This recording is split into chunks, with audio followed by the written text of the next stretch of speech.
I said, I'm Patrick McKeever. I'm from UNESCO Paris, and I'm Secretary of the International Geoscience and Geoparks Programme.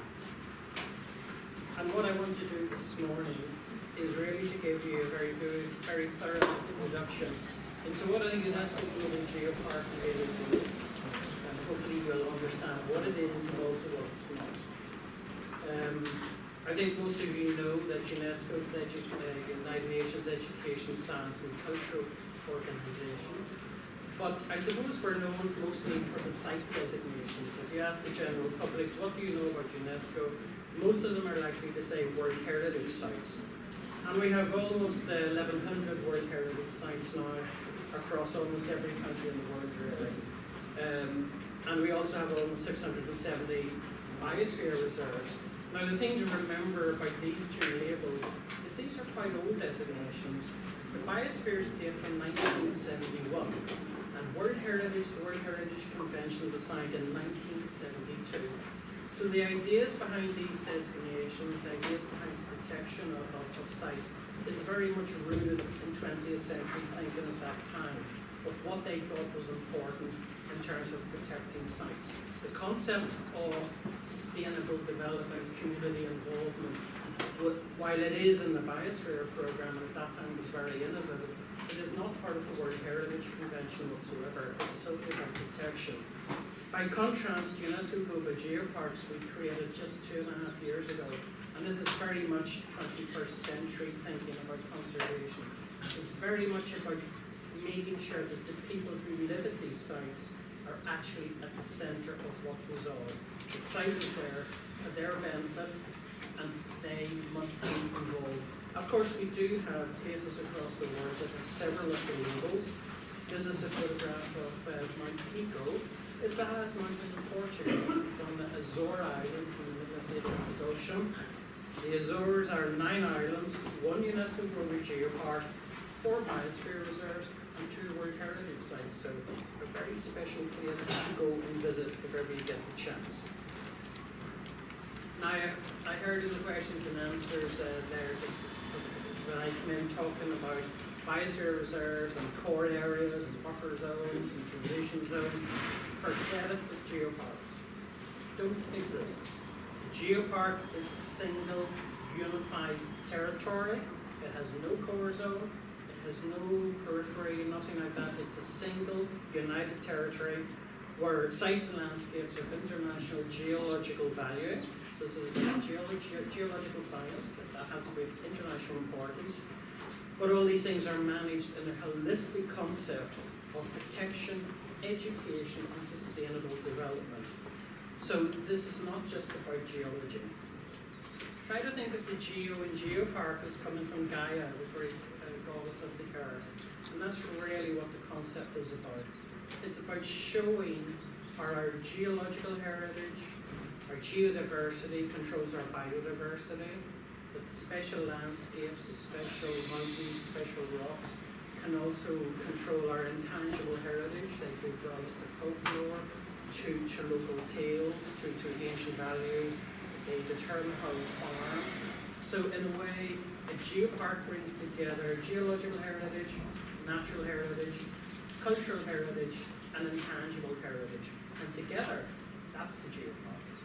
Now this is a photograph from Chiangtai in China, and you can see that this is a very, very tall pillar of rock. Right on the top they have a glass walkway right across. So unless you have a very good head for heights, you may not want to visit this, but it's very spectacular, really very spectacular. One other fundamental difference between the other 2 UNESCO designations and geoparks is networking. Of course, there are networks within the MAD program, but they're nothing like what goes on in the geoparks. For example, this is a photograph of the UNESCO Global Geoparks in Europe meeting last year. They come together twice every year. Representatives of all of the 73 geoparks in Europe, they meet twice a year. These are not necessarily managers meeting together, they're not geologists. These are the people of the geoparks themselves, coming together to learn from each other, to share experience, to form common projects with each other. It's this concept of networking that's fundamental to geoparks. And even in the operational guidelines that UNESCO has, it states that it is compulsory for every UNESCO Global Geopark to be part of the Global Geoparks network and to work with other geoparks. So this is not an optional extra. This is one of your core responsibilities. So we have the way the global geoparks work, as I'm sure Nicholas pointed out, is through regional networks. We have the European Geoparks Network, we have the Asia Pacific Geoparks Network, and we also have the GeoLag, the Geopark Network of Latin America and the Caribbean.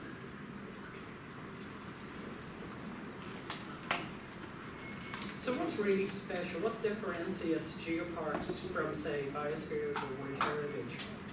Well, geoparks, of course, have rocks and landscapes, and as a geologist, I can tell you that what's special about a rock is that a rock contains something very precious. Maybe gold, maybe diamond, but even more precious than that. It contains a bit of the memory of our planet. And as a geologist, I can read the rock, and therefore I can read the memory of the earth itself. And that's what's special about geoparks. They tell the story of the earth, the story that's 4,600 million years old.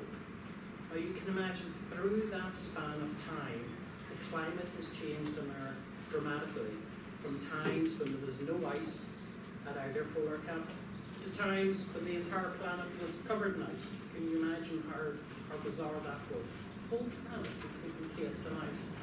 So therefore, geoparks have a very important role to work with local communities in discussing present-day challenges regarding climate change and to see how communities can mitigate for that and prepare for that. Many of our geoparks, of course, are in tectonically active areas of the world, such as we have here in Japan and Indonesia. And one of the roles that you will see many geoparks play, and I see some of the leaflets down here talking about them, is to prepare local communities for geological hazards such as earthquakes and even tsunami. This is a photograph that was taken just last year. Every year we run an intensive course in geoparks on Lesbos Island in Greece. Nicholas and ourselves in UNESCO co-organised that. And on the first day of the course last year, there was a magnitude 6 earthquake struck the island. 6.6 hit the island and sort of terrified most people on the course. And while there was no damage where the course was happening, 2 villages were very badly hit. And this is the school in one of those villages the day after the earthquake. Now the children in this school, just 1 week earlier, had done an earthquake awareness training organised by the geopark. And once the ground started to shake, every kid in the school knew exactly what to do, and they all got out. No one was injured. And we met the teachers the next day, and they were so grateful. They were crying, full of emotion, that the geopark had done that. So this is one of the very important roles geoparks have to play in the community. You know, until I arrived in UNESCO, nobody would talk about mining, and nobody would talk about extraction. It was a bad thing, it was dirty, they didn't want to know. But of course, many of our geoparks are former mining areas, areas that have been shaped by mining, by the industry. And these are special areas, and communities, geologists will know that. Mining communities are very special, very resilient people. And so it's through the geoparks we're trying to really remind communities about that, remind them that they're from a special area also, and that they should celebrate their mining heritage. And many of them do. We see some examples of that. But this is the real important slide. Geoparks are people. As I mentioned, it's not just about geology, but this is what it's about. You hear other things are involved local people, but the geoparks really take this involvement to a different level. The geopark, the people of the geopark are really the managers. They're involved in it. We call them geopark ambassadors. Many of the local people will wish to be trained to become tour guides, they want to have help to open up maybe restaurants, accommodation provision. And it's this sense about building community ownership, community empowerment, community sense of pride, which is really at the heart of the Geopark philosophy. We can see these ladies here with the Geopark Ranger on the back. These are tour guides from a Geopark in Portugal, but these are local residents. And because they can bring tourists around their own area, share the stories and the history of their area that they know better than anyone else, of course tourists will be willing to pay a little bit extra money to have that really genuine experience. And of course that's one of the reasons that we do that. So this is really about trying to build inclusive, sustainable, regional development strategies in geoparks. As Nicholas mentioned, try not to think of UNESCO Global Geopark as a designation. Try to think of it as a promotional brand of economic development, as a label that's given to an area because of the type of model of economic development that it's using. And here we see some examples. This is an aspiring geopark in Mora in Ecuador. This is high up in the Andes. These are the Quechua people. These are people who have lived in these mountains long before the Inca came to this part of South America. And these people have their own stories about the volcanoes that surround them. Stories that are so different to what I as a geologist would know. In their culture, the volcanoes are male and female, and they have stories to explain all this. And so what we want to do is we want them to share those stories with visitors coming in. And of course want them to share the scientific stories as well, to bring them together so that both are valued. And here you can see them making local handcrafts, which they also sell as part of the geopark. This is a volcano meister from Toyosu, who's a school teacher, and we see one of the leaflets down here about the volcano meisters. In Japan, her job is to explain about the sudden eruption of the volcano there some 16, 17 years ago, but also to tell the local people what they should do if this volcano should start erupting again.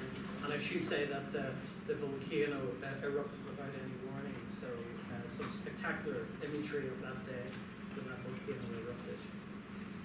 This is a geopark in Europe. It's a former copper mining area called the Copper Coast. This building 10 years ago was completely derelict. It was just a ruin. And through the geopark, the people were able to raise money themselves. They didn't get help from local government. They didn't get help from national government. They did it themselves through various fundraising activities. They were able to raise enough money to renovate this building, and it's now the centre of this local community. You can see here the local musicians playing traditional music. They have all sorts of fairs that happen, like a craft fair, Christmas market, this sort of thing. But it's also the tourism information centre for this area. And it's become so successful that the Prime Minister of the country even came down to see what they had done with it. It made such a big story in Ireland. This is the Copper Coast. This is an aspiring geopark called Baringo. It's in Kenya, in Africa.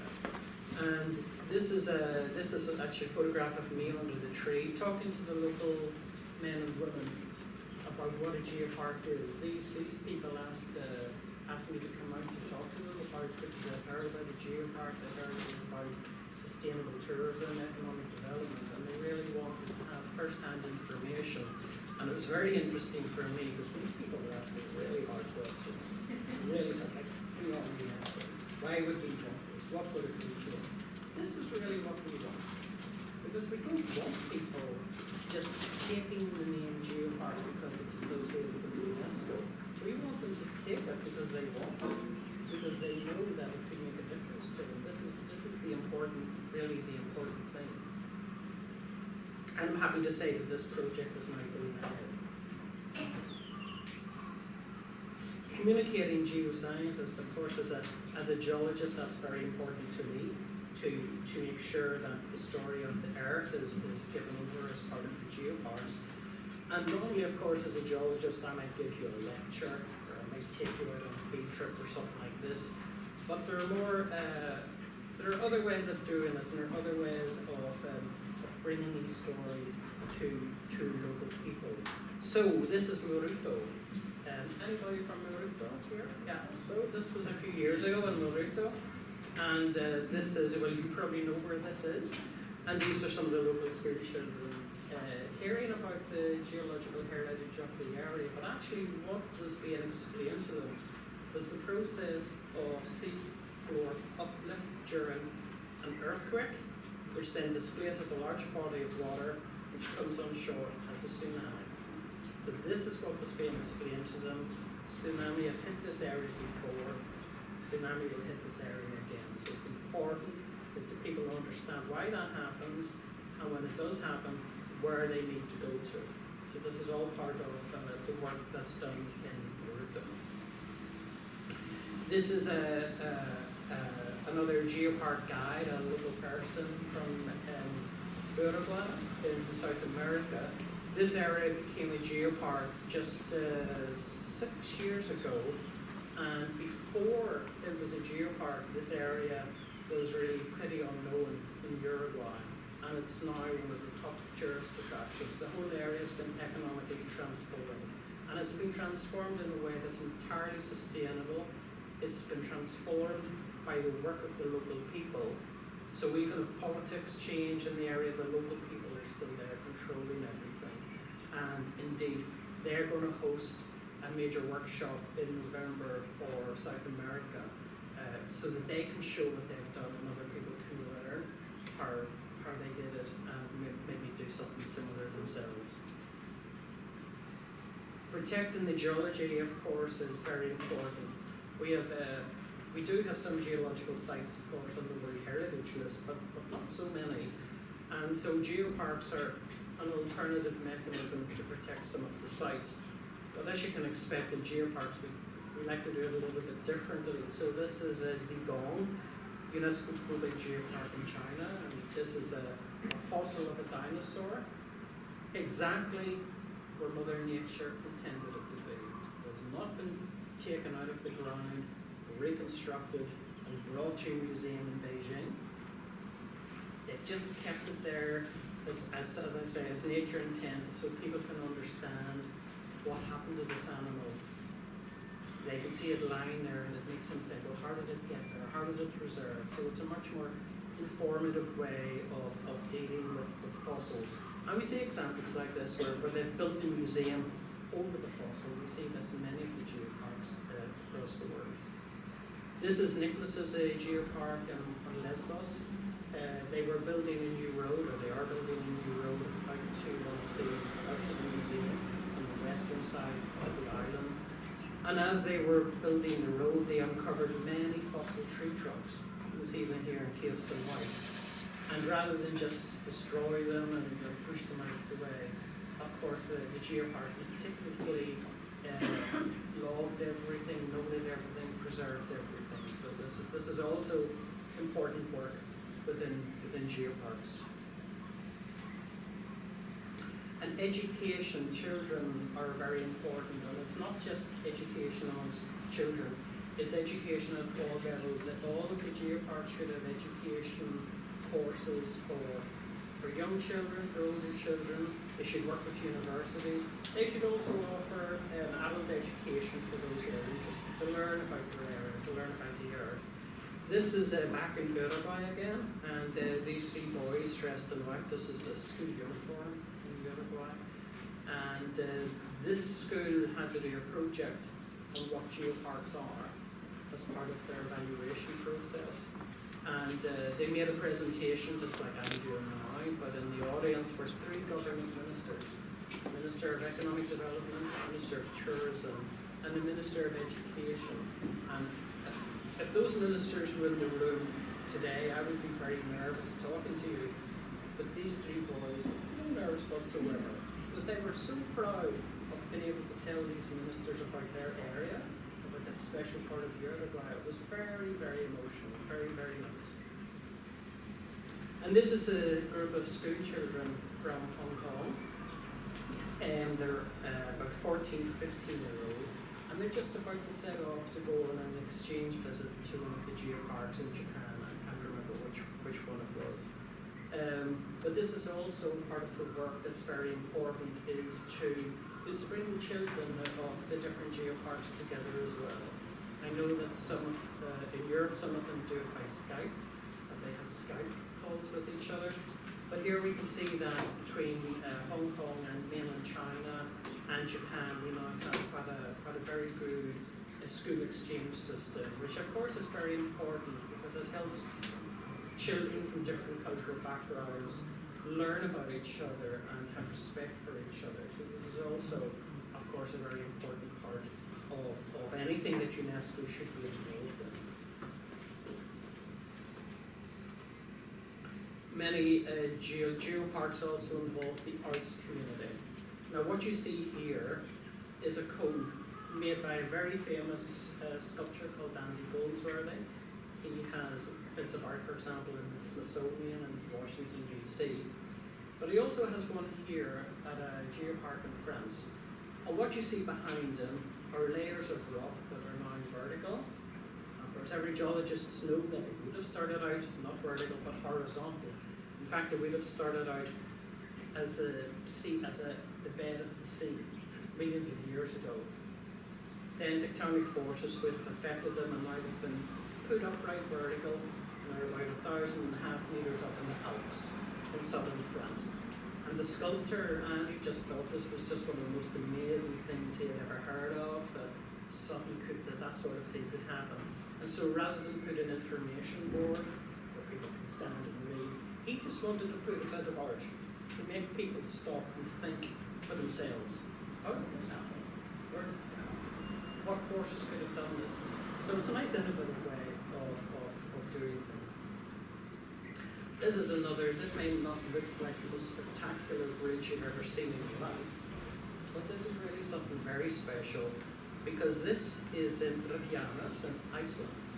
And on the left-hand side is North America, and on the right-hand side is Europe. Of course, it's a little bit more complicated than that, but for the tourists, they like it very much to walk from one continent across to the other to see their journey there. And of course, although the real story is much more complex, it does bring that process of plate tectonics, of the fact that Earth's constantly moving. It brings it to a whole new range of people who really didn't understand these processes before. Supporting local enterprise. We've talked a lot, I'm sure Nicholas talked a lot about economic development, sustainable development. Well, what are we actually talking about? This is a women's cooperative, again, on Lesbos, and Nicholas's geopark. And here we have several women's cooperatives which started off producing local food products for sale to tourists. It's become very successful, so they've moved actually into accommodation provision now for tourists as well. It's very, very successful.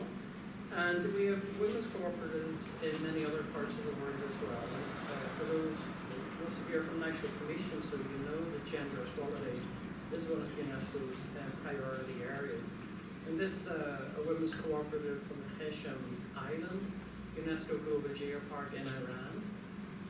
Some of us were there just 3 or 4 weeks ago.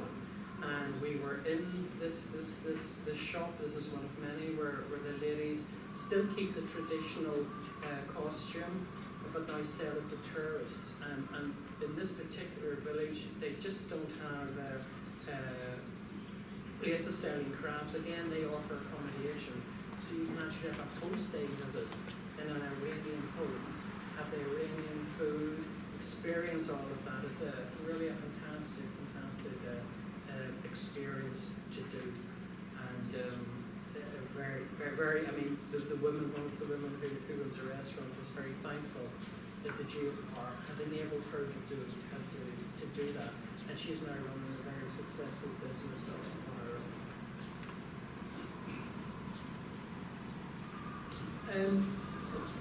There are other innovative things as well. I'm going back to my own country. This is Ireland.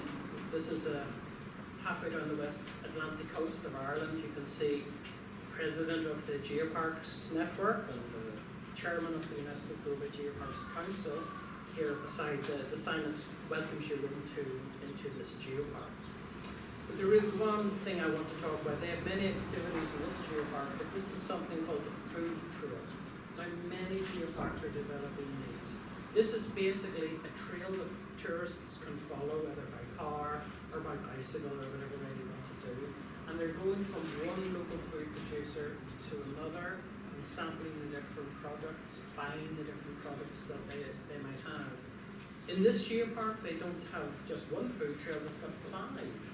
And you can see the 5 leaflets here at the bottom. There's one farm to fork, so this is where you can try some of the local lamb, some of the local beef. They have a cheese trail, because artisanal cheeses are very popular now in Europe. They have a Nature's Child trail, so this is where you can go from anything. I can see ice cream being made there, things like that. They have a market garden, so that'll be vegetables. And then the final one is the ocean trail, where you can go around different fisheries, sample the wild Atlantic salmon, trout and stuff like that. And I should say that some of the places on this food trail, one of them on the ocean trail, the Burn Smokehouse, now sells their product in Harrods in London, and it's labelled as product of the geopark.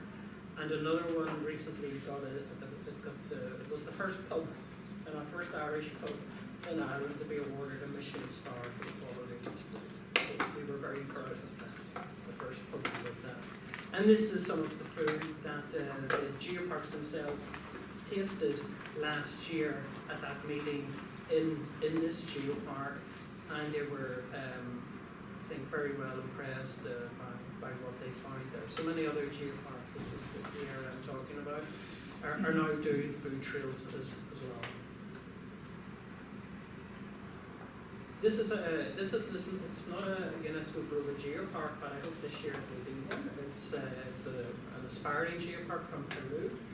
And I'm showing this because I think this is one of the best examples of supporting youth enterprise that I've seen in my years going around geoparks. This is a center in Peru in Arequipa for very disadvantaged children. These children come from the poorest, most disadvantaged villages in this area of Peru. And here they're brought to a residential center, so they live here and they're fed here, and they learn different skills that's going to prepare them for the future. Here they're learning how to work with stone. So one of the interesting things is that all of the interpretive signs in this geopark are going to be made by these kids. Rather than use wood or plastic, they're going to use stone interpretive boards, and they're making them. Here they're learning about the rich archaeology of the area as well. And this is one of the most successful. Here the children are learning about how to cater in hotels, in restaurants, how you actually can do that, how to prepare large amounts of food for visitors, how to serve people at tables, how to serve them their drink, how to bring the food to the table. And it's been so successful that all these young people get jobs after this and stay in the area, which means that the economic benefit is coming to the area and the whole thing is improving. So this is very much in line with of bringing benefit to local people. Another way that we support local enterprise is to actually make them partners, official partners of the geopark. This is back in Iceland. This is Katla. And this mountain behind, that you can see behind the farm, is very famous. It's called Eyjafjallajökull. It erupted 8 years ago, and as a result of the eruption, it stopped every plane in Europe flying for I think about 2 weeks. So I'm sure you've all heard about that. But while many people were annoyed that they couldn't get their flights, the people in this farm, you can guess how they felt when the ice started to descend on top of them. And this is what it was like at the time. And the farm was eventually completely covered in ice from the volcano. And they thought, what are we going to do? How can we ever recover from this? We've spent all our lives farming, and in Iceland it's a very harsh climate. They've spent all their lives, now everything's destroyed. But through the help of the local community, they managed to clear the ash off the land. In a bizarre twist of fate, the ash actually acted something as a fertilizer for the soil, and they came back even stronger than before. But through all of this process, they made a video. And that video is now shown in this UGGp Visitor Centre. Just a few kilometres away is another exhibition about the volcanoes of Iceland. This centre cost, I think, about $30 million, and that was put in by the Icelandic government and by private enterprise. And they are now, it tells the story of all the different volcanoes of Iceland. But they have this nice plaque using the UNESCO logo, which shows that they're an official partner of the Catholic UNESCO Global Geopark. So a certain amount of the profits of this centre goes back into the community, goes back into the geopark to help community enterprise. It's the same in the other Icelandic geopark. This is the airport hotel. Iceland has one international airport, and they have a hotel, and that hotel, again, is an official partner of the geopark. They have the plaque to show that, and of course that means that some of the profit of the hotel is going in to support enterprise in the geopark. So that's what a geopark is. This is now how you can become one. So there is an application process, maybe from the NatCon you'll be familiar with making a nomination for World Heritage. So the process is something similar to that. 1 year ahead of an application, I have to receive from you a letter of intent, a letter that's saying, later this year we are going to apply to become UNESCO Global Geopark. So for example, just 2 days ago I received one from one of your neighbour countries here, not South Korea, the other one. So they're going to be applying this year. The application we only accept during the months of October and November. And there's a very precise format. I think it is in one of your folders, the format that you have to follow. There's a section A, B, C, D, and E. You absolutely must follow that format. So that allows us to treat every country exactly the same. What happens is that when you submit the dossier to me, then on the 1st of December, I'll look through the dossier and check that it's in the right format. If there's anything missing, anything not right, then I'll let you know and give you about 2 months to resubmit. We then put a summary of your application onto UNESCO's website for 3 months. Now we call this an intergovernmental check because we've noticed that, especially in World Heritage, that politics can come into the decision making right at the end of the process during the World Heritage meetings, the committee meetings every year. So in geoparks we decided to get anything like that done right at the start. And if any country has some objection to make, you do it right at the start during this 3-month period. And if we receive an objection from a country, then we will stop the application immediately and tell the 2 countries concerned, it's your problem, you sort it out. UNESCO's not getting involved in it. You sort it out. The first year we had this process, we had such a problem, and the countries quickly got the message, sorted out the problem. We haven't had anything since. I hope it stays that way.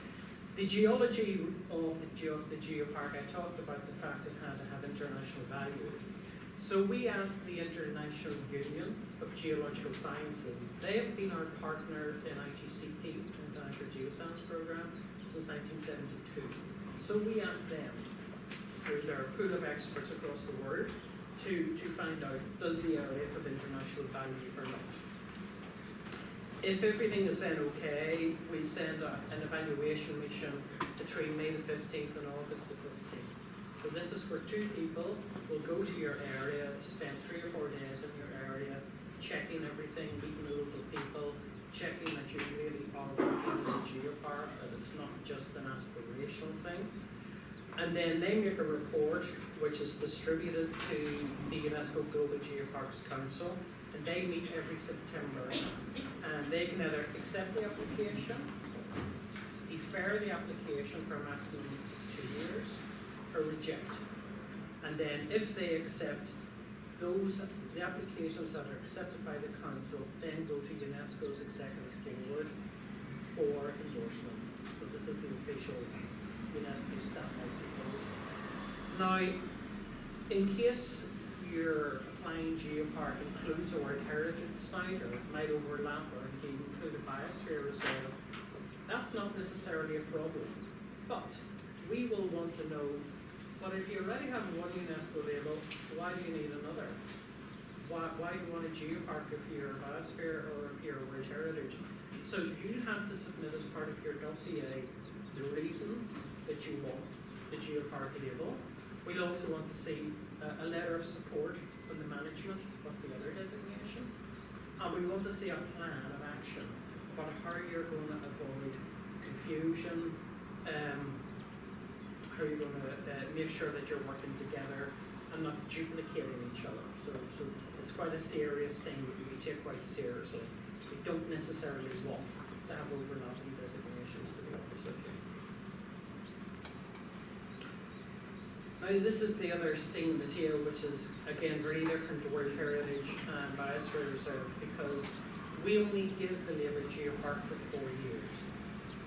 And after the 4 years you have to go through what's called revalidation. Now I know in World Heritage and MAD they call it periodic review. This is something a lot more serious than that, a lot stricter, because this involves submission of a very detailed progress report, a very detailed Excel spreadsheet which we call self-evaluation. The self-evaluation form is really a SWOT analysis, and it tries to analyse how you have improved over the 4 years. What have you done in terms of sustainable tourism? What have you done in terms of education? What have you done in terms of economic development? So we try to track this thing. And again, we send 2 people back to your area every 4 years. And I know that Saini Kaigan will have this process this summer, that 2 people are going to go to Saini Kaigan and do this speed check. The result of it is discussed by the council again, and the result here, we call it green, yellow and red. What does green, yellow and red actually mean? Well, green means that you've got, if you like, a green light, that yes, everything's going along as it should be, and we will renew the label geopark for another 4 years, after which you have to do this again.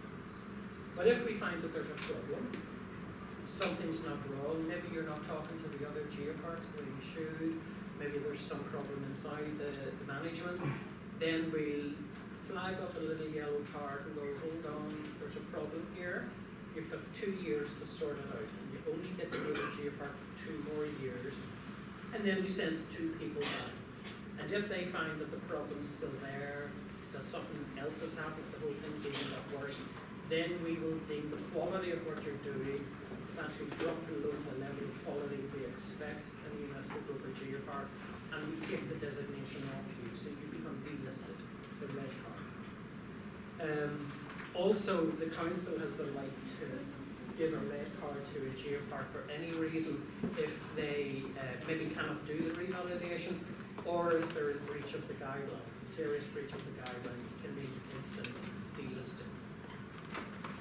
So I know that my colleagues in the World Heritage Centre are really a little bit jealous of this process, because they didn't build it into the convention, and it's really quite hard to delist a World Heritage Site. I don't know once or twice it has happened. One thing to bear in mind, that during the application process and revalidation process, it's up to the geopark to pay all costs. So the geopark has to pay for the 2 people to travel and for their accommodation, etc. while they're there. There's no professional fee or something like that. But every geopark has to do this, so the system is really quite fair in the end. So this is a photograph of the council from last year. They met in China, in Xishandong, and they approved this list of areas, including Stoon in Thailand, here in the room. And these were all then endorsed just last month by the Executive Board of UNESCO. So this year, we have a very busy year, busy year, because during the period of October, November last year, I received 21 new applications. This is the most ever. Plus 2 applications from China for areas to become existing geoparks that were extending more than 10%. If you're going through an extension of more than 10%, you have to go through the whole application process again. So in total, we're looking at 23 areas this year. They've all gone through the intergovernmental check. There's been no problem.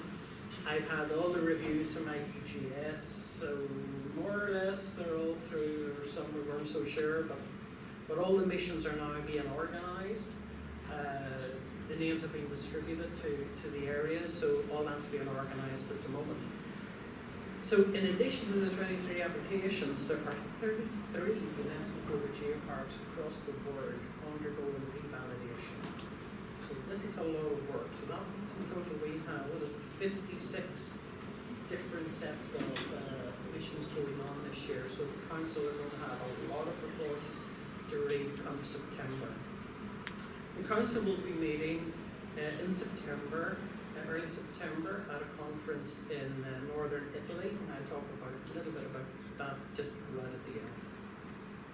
Now, I just want to finish up by talking about economic value, because that's really what we're emphasising about geoparks, that it's about economic development. So where's the evidence of this?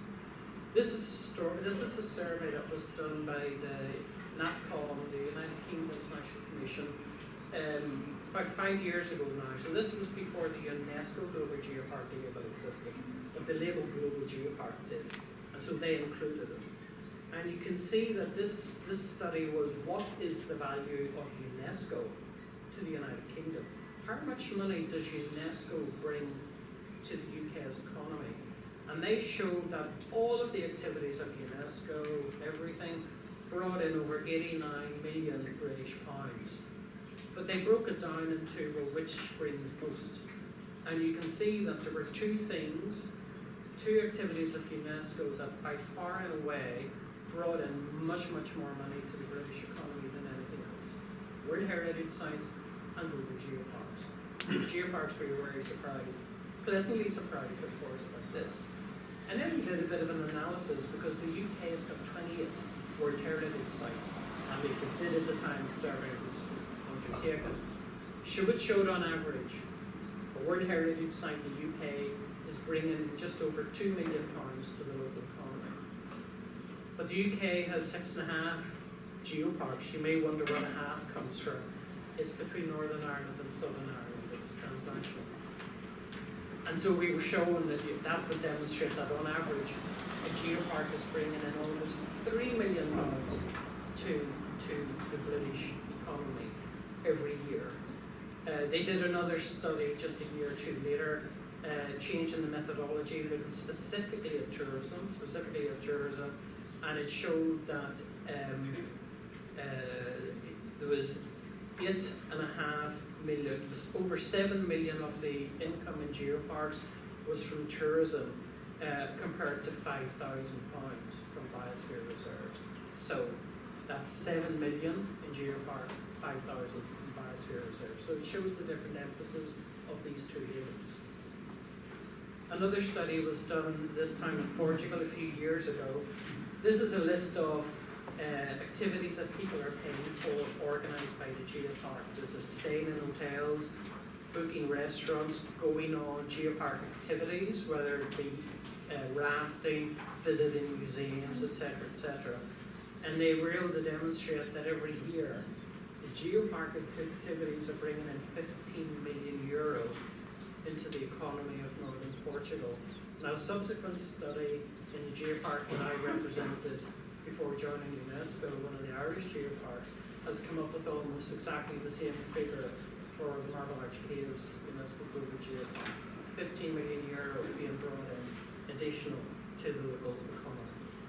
So I'm going to leave it there. I'm going to strongly invite anybody who's interested to come to the 8th International Conference on UNESCO Global Geoparks. It will follow the meeting of the Council. It's in the Italian Alps, the Geopark of Addo Brenta.